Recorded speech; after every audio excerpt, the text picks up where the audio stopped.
नमस्कार। सबसे पहले तो जितने भी मीडिया से आए हुए लोगों का मैं बहुत बहुत स्वागत करता हूं आज के इस प्रेस वार्ता में।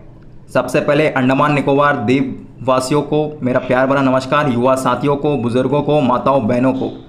आज ये प्रेस वार्ता मैंने इसलिए बुलाया है क्योंकि अंडमान में हलचल तेज है। अंडमान निकोबार द्वीप समूह के लोगों के ऊपर में अत्याचार, लोकतंत्र की हत्या, तानाशाही और हिटलर राज अंडमान निकोबार में देखने को मिल रहा है। जिस प्रकार से 3 बार के सांसद श्री विष्णुपद राय जी जब एमपी बने तब उन्होंने कहा था कि मैं अंडमान के लिए लड़ूंगा, लेकिन आज कहीं ना कहीं लोकतंत्र की हत्या देखने को मिल रही है अंडमान निकोबार में। सबसे पहले मैं मेन मुद्दे पर आता हूँ।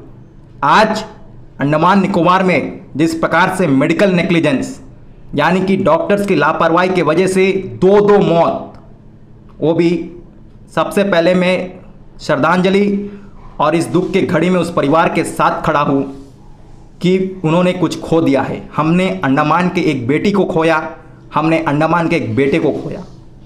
मैं इसलिए कह रहा हूँ क्योंकि हाल ही में हमने देखा कि पूरे अंडमान निकोबार में एक जन आक्रोश आंदोलन हुआ, लेकिन कुछ गोदी मीडिया ने उसे एक तेलुगु कम्युनिटी का नाम दे दिया, जिससे ये आंदोलन एक बहुत भयंकर आंदोलन हो सकता था इस अंडमान में। लेकिन सिर्फ राजनीति के चक्कर में इस मौत को एक तेलुगु कम्युनिटी का नाम दे करके अंडमान में एक कम्युनिटी की राजनीति की गई, इसकी मैं कड़ी निंदा करता हूं। गोदी मीडिया से कहता चाहूंगा, पत्रकारों से कहना चाहूंगा कि आप पत्रकार हैं, इसका मतलब है कि आपको कोई भी कम्युनिटी को बढ़ावा नहीं देना चाहिए। आपने एक नाम दिया कि तेलुगु कम्युनिटी आंदोलन कर रहा है, तेलुगु कम्युनिटी की एक लड़की, आपने ये क्यों नहीं कहा कि अंडमान की बेटी खो गई है, अंडमान की बेटी को इंसाफ नहीं मिला? क्या बंगाली वाले उस जेबी पंत अस्पताल में नहीं जाते हैं? क्या क्रिश्चियन वाले उस अस्पताल में नहीं जाते हैं? क्या रांची वाले उस अस्पताल में नहीं जाते हैं? क्या कोई धर्म और मजहब मेडिकल को सिखाता है क्या? ये क्यों तेलुगु कम्युनिटी बोल करके लोगों को भ्रमित किया गया? वहां पर मार खाने वाले अंडमान के लोग थे, अंडमान के लोकल लोग थे। जो अंडमान का इतिहास है उसको उठा करके देखिए कि अंडमान में पहली बार ऐसा हुआ कि पुलिस कानून व्यवस्था, जो पुलिस है, एसपी, डीजीपी तुरंत इस्तीफा दे देना चाहिए अपने पद से। इस संवैधानिक पद में बैठने के लायक नहीं है। ये कौन लाठीचार्ज करने का आदेश दिया?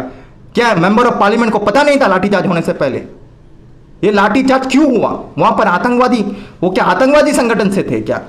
वहां पर क्या हो रहा था? कोई गैर कानूनी काम नहीं हो रहा था। वो अपने जस्टिस हक के लिए बैठे हुए थे। उन पर टीयर गैस और पानी की बौछार की जा सकती थी, लेकिन तुरंत लाठीचार्ज किया गया। क्यों किया गया? आज भी इंसाफ नहीं मिला। सवाल वही है। फिर एक बार डीब्रेट के मुद्दे पर आता हूं। कुछ साल पहले डीब्रेट में भी यही हादसा हुआ। मैं लगातार प्रशासन से सवाल पूछ रहा था, लेकिन प्रशासनिक पद पर बैठे हुए आईएएस आईपीएस लोगों ने इस अंडमान को खत्म करने की साजिश रची हुई है। किस प्रकार से बताता हूं। डीब्रेट के मुद्दे में क्या हुआ? आज तक इंसाफ नहीं मिला। लेकिन संविधान आपका संरक्षक है, आपको मानना पड़ेगा, क्योंकि आज हिंदू मुस्लिम की राजनीति ने इस देश को बर्बाद कर दिया। आपने देखा होगा कि दिल्ली में कांवड़ यात्रा में क्या हुआ। आपका नाम निसार फलवाला, मैं बताना चाहूंगा कि निसार फलवाला के साथ क्या हुआ। सुप्रीम कोर्ट ने कहा article 19 sub clause 1 sub clause जी क्लियर वॉलेशन। आप किसी के मूल अधिकारों को छीन नहीं सकते हैं। किसी भी प्रोफेशन में आप काम कर सकते हैं। ये सुप्रीम कोर्ट का आदेश था। 1950 देश का पहला संविधान बना, और पहले संविधान में 1950 में कोई मुसलमान देश के सुप्रीम कोर्ट में जाकर अपना संवैधानिक हक के लिए लड़ा। उसी प्रकार से आज देखने को मिला कि गंदी राजनीति ने देश को बर्बाद कर दिया। आज इस देश के अंदर में जिस प्रकार से सुप्रीम कोर्ट ने कहा कि आप किसी का नाम शो ऑफ नहीं कर सकते, दुकान के सामने आप अपना नाम, तो मैं कहना चाहता हूं कि अंडमान में भी एक दिए की तरह टीएजी भास्कर, मनोज पाल जैसे लोग हैं कि आज भी आपके लिए सुप्रीम कोर्ट का दरवाजा खटखटा सकते हैं। ये सच्चाई है, आपको मानना पड़ेगा। इस देश, इस अंडमान में भी ऐसे ऐसे लोग हैं। सीपीएम पार्टी के डॉक्टर अयप्पन जी, टीएजी भास्कर कांग्रेस पार्टी से है और उनका टीएजी फाउंडेशन है। मनोज पाल अंडमान निकोबार डेमोक्रेटिक कांग्रेस, जो आपके संविधान की रक्षा करने के लिए हाई कोर्ट तक जाते हैं और आपके लिए आवाज उठाते हैं। ऐसे लोग हमारे अंडमान में हैं। आज क्यों लोग कोर्ट नहीं जाते हैं? कोर्ट से इंसाफ मिलेगा। संविधान आपकी संरक्षक है, संविधान आपको हक दिलाएगा। आज दिल्ली में महुआ मोइत्रा जैसे लोग भी हैं जो आज धर्म की राजनीति से उठकर देश के संविधान की रक्षा कर रहे हैं। इसलिए किसी भी मुसलमान भाई हिंदू भाइयों को डरना नहीं चाहिए, क्योंकि संविधान आपका संरक्षक है। मैं इसलिए कहता हूं कि आपको जस्टिस मिलेगा, कोर्ट पर आपको भरोसा होना चाहिए। संविधान इस देश का संविधान है। ये सारे आईपीएस आईएएस ऑफिसर इस अंडमान को खत्म करने में लगे हुए हैं। किस प्रकार से मैं बताता हूं। 1 लाख पेड़ काट दिया गया निकोबार द्वीप समूह में, किसी ने आवाज नहीं उठाया। पार्लियामेंट में इसका विरोध नहीं हुआ। क्यों नहीं हुआ? आज 15 साल बाद भी member of parliament Shri Vishnu Padray कहता है कि वाइपर आइलैंड भेज दिया गया। कितने बार कहेंगे? कितने शर्म की बात है। 50 बार बोल दिया। एक ही बात को 50 बार रिपीट करता है पार्लियामेंट में बैठ करके। मेडिकल कॉलेज आज बंद करने को बोल रहा है। क्यों मेडिकल कॉलेज को बंद किया जाए? मेडिकल कॉलेज को आप किसी प्राइवेटाइज या फिर एम्स के हाथ में दे दीजिए। क्यों आज तक इंक्वायरी नहीं हुआ? यह पहला सवाल है। एलजी को तुरंत इस्तीफा दे देना चाहिए। एलजी बैठ करके क्या कर रहा है? वो मच्छी पकड़ने के लिए बैठा है या फिर घूमने के लिए आया हुआ है? आज अंडमान में जिस प्रकार से आईएस राज धीरे धीरे अंडमान को तिल तिल मर रहा है, यह सच्चाई है। आप कितना भी कैंडल मार्च निकालो, आप कितना भी सच झूठ को सच बोल दो, चिल्ला चिल्ला कर जब झूठ बोलो, लेकिन सच एक ही है कि आज अंडमान खत्म हो रहा है। अंडमान के लोग परेशान हैं। अंडमान में रोज कोई ना कोई मर रहा है। वो कोई तेलुगु कम्युनिटी का नहीं है, वो कोई बंगाली का नहीं है, सबका सब अंडमान का लोकल है। और अंडमान के लोग हैं, देश के लोग हैं। ये आपको समझना होगा। आपको कोई जाति की राजनीति नहीं करनी है, आपको कोई धर्म की राजनीति नहीं करनी है। आपके लोग मर रहे हैं, ये आपको सोचना है। देश के युवाओं का साथ क्या हुआ? अब मैं बजट पर बात करता हूं। डिगलीपुर को इस बजट से क्या मिला? डिगलीपुर के लोगों को, अंडमान के लोगों को इस बजट से क्या मिला? 10 करोड़ रुपया नुकसान कर दिया आपने। 10। और विष्णु जी कहते हैं कि मैंने बजट लेकर आए। क्या बजट लेकर आया आप अंडमान में? अंडमान में बजट में डीम्ड यूनिवर्सिटी, सेंट्रल यूनिवर्सिटी की मांग की आपने? क्या आपने डीम्ड यूनिवर्सिटी के बारे में विरोध किया?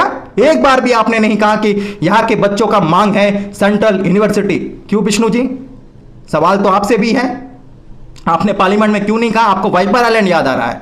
अरे 50 बार एक बात को 50 बार बोल देने से नहीं। क्यों एनएच नहीं मिल रहा है? ये सबसे पहला मुद्दा है। क्यों एमबी सिंधु और जो दो शिप आया हुआ था वो आज क्यों बंद है डिगलीपुर में? ये सवाल है। आज डिगलीपुर के लोगों का सामान उनके जट्टी में नहीं उतरेगा, मायाबंदर जट्टी में उतरेगा। ये सबसे बड़ा सवाल है। क्यों आज डिगलीपुर में, इतने बड़े डिगलीपुर में बस स्टैंड नहीं है? ये सवाल है। क्यों आज डिगलीपुर मेडिकल में डॉक्टर नहीं है? ये आपका सवाल है। आज सवाल हर जगह से एक ही सवाल है कि इस अंडमान में ऐसा क्यों हो रहा है? अंडमान में फैसिलिटीज को क्यों तिल तिल मर रहा है? लोग जिंदगी से लड़ रहा है और इस लड़ाई में हम सबको एक साथ होकर खड़ा होना होगा। देश के तिरंगे को हाथ में पकड़ना होगा और रोड में निकलना होगा कि बस बहुत हो गया और आईएस राज को खत्म करना होगा। क्यों? मैं एक बात क्यों कह रहा हूं? क्योंकि ये लोग एक भी लायक नहीं है इस संविधान के पद में बैठने के। तानाशाही और हिटलर राज आपको देखने को मिलेगा अंडमान में। क्यों मिलेगा? मैं आपको बताता हूं। एलजी क्या कर रहा है? एलजी को रिजाइन देकर चले जाना चाहिए।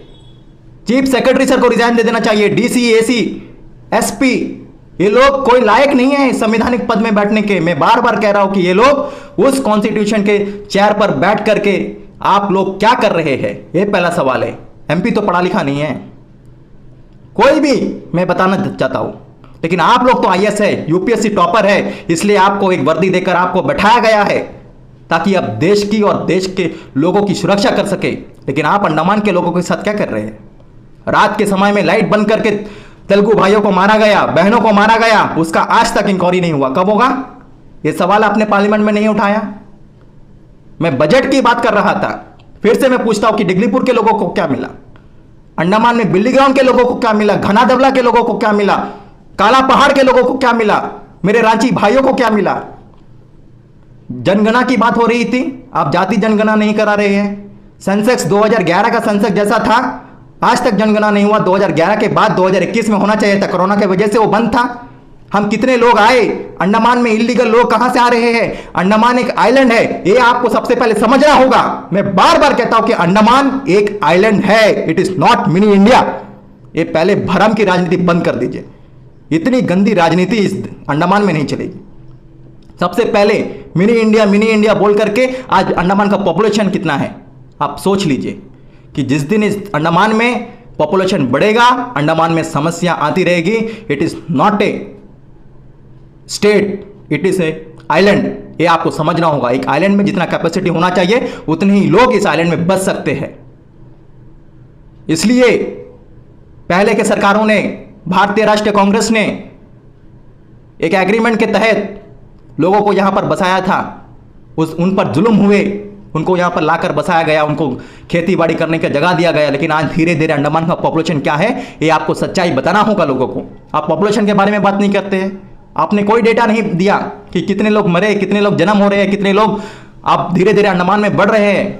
सीआईडी वाले क्या कर रहे हैं, आईबी वाले क्या कर रहे हैं, ये सब सो रहे हैं।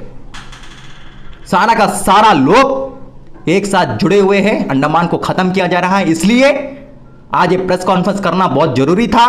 मैं लगातार वी न्यूज के माध्यम से, स्टार न्यूज के माध्यम से, न्यूज रिपब्लिक के माध्यम से और एएन न्यूज के माध्यम से सरकार से लगातार सवाल पूछ रहा हूं कि आज अंडमान में ऐसा क्यों हो रहा है। आज सीएससी डिगलीपुर में स्टाफ क्यों नहीं है, आज स्वीपर क्यों नहीं है, आज डिगलीपुर के लोगों को मायाबंदर क्यों जाना पड़ रहा है, गैनोलॉजिस्ट नहीं है, बार बार, कितनी शर्म की बात है। इस्तीफा दे दीजिए, कोई हक नहीं आपको पेमेंट लेने का। 1 लाख 2 लाख 3 लाख रुपया आप ले लेगा और यहां पर बैठ करके आप चचा का याद करेगा, चाय पिएगा एसी में बैठ करके, इसलिए आपको सरकारी नौकरी देता है। अपने किसान के पैसे, ये जो पैसा आता है वो किसका पैसा है, जनता का पैसा है। और जनता से देश चलेगा, संविधान से देश चलेगा, बकवास करने से देश नहीं चलता है। ये जितने भी बात मैं बोल रहा हूं, कोई भी अगर इसका अगेंस्ट में कुछ मेरे साथ डिबेट करना चाहता है तो मैं निकित दास चैलेंज करता हूं कि मैं डिबेट के लिए, लाइव डिबेट के लिए रेडी हूं। क्योंकि इस लोगों ने अंडमान को बर्बाद करने का एक मुहिम छेड़ दिया है। लगातार लोग मर रहे हैं, लगातार लोगों को फैसिलिटीज नहीं मिल रहा है, लगातार स्कूल में फैसिलिटीज नहीं मिल रहा है, कहीं पर भी जाइए काम नहीं होगा आपका। ये क्या तमाशा बनाया हुआ है अंडमान में। आज बजट में एजुकेशन पॉलिसी को कम कर दिया गया, आप सोच करके देखिए। आज एजुकेशन पेपर लीक, 10 साल में 70 बार पेपर लीक हो चुका है और एजुकेशन मिनिस्टर बोलता है कि पेपर लीक नहीं हुआ है। किससे झूठ बोल रहा है, नीट के एग्जाम में पेपर लीक हुआ है। इसलिए आपको अंडमान के लोगों को समझना होगा कि अंडमान में किस तरह की षड्यंत्र चल रहा है। इसलिए अंडमान के लोगों से कहना चाहूंगा कि आपको एकजुट होना होगा। तेलुगु, तमिल, बंगाली, मुस्लिम, क्रिश्चियन, रांची, जितने भी समुदाय के लोग हैं उन सारे हमारे लोग हैं और ये अंडमान में एक तिरंगे के नीचे खड़ा होकर हमें आंदोलन करना होगा। इसके खिलाफ में हमें आवाज उठाना होगा कि बस बंद करो ये मौतें। ये मौत रोज रोज हो रहा है, बहुत शर्म की बात है, दुख की घड़ी है कि रोज कोई ना कोई हमसे पिछड़ रहा है। देखिए, मैं कहना चाहूंगा कि सारे डॉक्टर ऐसे नहीं है। डॉक्टर्स भगवान के रूप होते हैं, डॉक्टर्स को हम भगवान मानते हैं, लेकिन डॉक्टर्स आज क्या कर रहे हैं, एक्सपेरिमेंट करने के लिए वहां पर जेबीपन नहीं खोल के रखा गया है। आपको सरकार सैलरी देती है, आपको सरकार सुविधाएं प्राप्त करती है, आपको सरकार हर कुछ देती है, लेकिन आप जनता के साथ ऐसा जो व्यवहार हो रहा है ये देश के लिए और अंडमान के लिए खतरनाक है। साथियों, समय आ गया है एकजुट होने का, समय आ गया है कि अंडमान के हर एक लोगों को घर से निकलना होगा और इनके खिलाफ में आवाज उठाना होगा, चाहे वो कोई भी कम्युनिटी का हो, कोई भी धर्म का हो। धर्म की राजनीति में करता नहीं और इस देश के अंदर जो धर्म की नफरत की राजनीति हो रही है उसके खिलाफ में मोहब्बत की दुकान खोलना है और इस अंडमान को बचाना है। तो चलिए साथियों, आने वाले हर समय में हम इसका विरोध करते रहेंगे और जितने भी, मैं कहता हूं, जस्टिस, इंसाफ संविधान से ही मिलेगा। इसलिए संविधान आपका संरक्षक है, इसे मत भूलेगा। जितने भी मेडिकल नेग्लिजेंस हो रहे हैं उसके खिलाफ में हम पिटीशन फाइल करेंगे, हाई कोर्ट, सुप्रीम कोर्ट का दरवाजा खटखटाएंगे। कोई तो होगा हमारे लिए इंसाफ के लिए लड़ने के लिए, चाहे वो मनोज पाल हो, चाहे वो टीएच जी भास्कर हो, चाहे वो कोई भी हो। हमारे इंसाफ के लिए अगर कोई लड़ रहा है तो उसके पास जाएंगे और इसके खिलाफ में हम पिटीशन जरूर फाइल करेंगे, क्योंकि ये जो मौतें हो रही है ये बहुत दर्दनाक है। और जितने भी लोग मुझे सुन पा रहे हैं उनसे भी अनुरोध है कि कमेंट्स करना घर में बैठकर बहुत आसान होता है, लेकिन जब आपकी हक की लड़ाई होती है ना, उसमें सहयोग जरूर कीजिएगा। बहुत बहुत धन्यवाद। भारत माता की जय। वंदे मातरम।